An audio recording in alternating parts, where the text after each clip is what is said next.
Bonjour et bienvenue à cette formation. Dans cette vidéo, nous allons voir les critères de validation. Les critères de validation nous permettent de définir les types de réponses attendues, le nombre de caractères disponibles pour répondre. Donc, en résumé, les critères de validation, ce sont des restrictions que nous allons mettre pour faciliter la réponse attendue à notre question. Dans notre exemple, nous allons paramétrer l'âge et le numéro du téléphone. Vous voyez ici, au niveau de l'âge, j'ai mis une question de type chiffre et ici, j'ai mis une question de type texte. Vous allez comprendre pourquoi pendant le paramétrage. Donc, nous allons faire un test avant de faire un autre paramétrage. Ici, je vais mettre l'âge au-delà de nos critères de validation. Je mets 100, ça passe. Et je vais mettre un numéro de téléphone au hasard, même quelques nombres. Vous voyez, ici, tout fonctionne sans alerte. Alors, faisons maintenant nos paramétrages. On va commencer d'abord par paramétrer l'âge, ensuite notre numéro de téléphone. Je clique sur la roue dentée ici. On prend ici critères de validation. Ensuite, nous prenons ici ajouter une condition.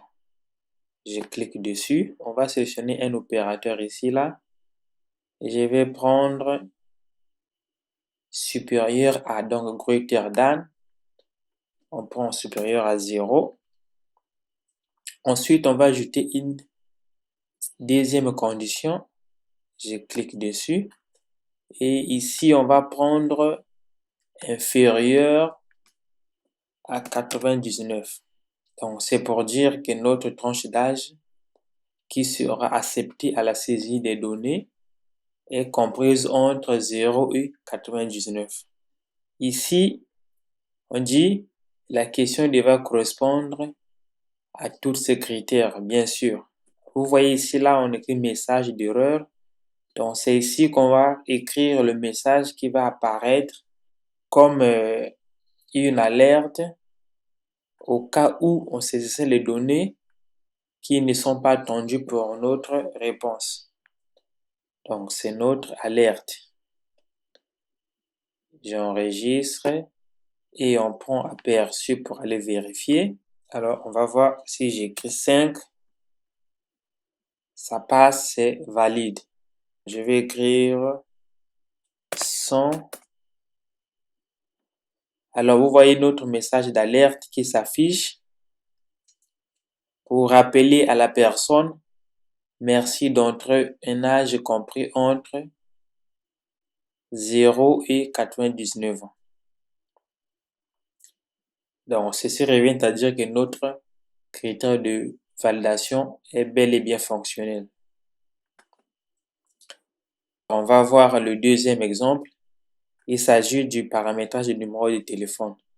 Maintenant, ici, on va utiliser une autre méthode, un code de validation cette fois-ci. Pour ce faire, nous allons cliquer sur notre roue dentée ici. Au premier affichage, vous voyez ici, là, on écrit apparence avancée. On va prendre nombre, donc numbers, on va prendre nombre. Ensuite, on va aller dans critères de validation. Avec l'âge, on a appris à ajouter une condition. Maintenant ici, on va faire une saisie manuelle et vous allez mettre ce code. Donc, c'est une expression.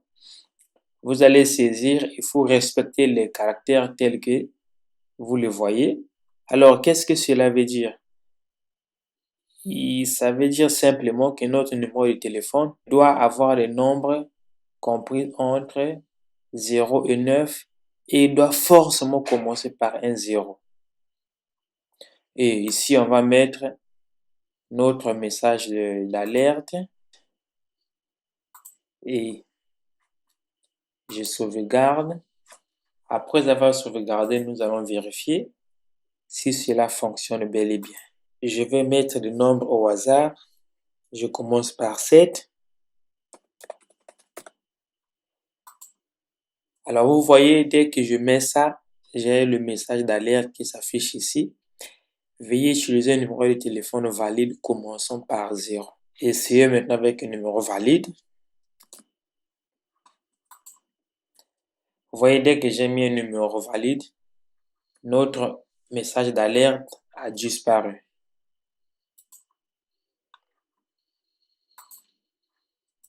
Merci d'avoir suivi et bonne suite.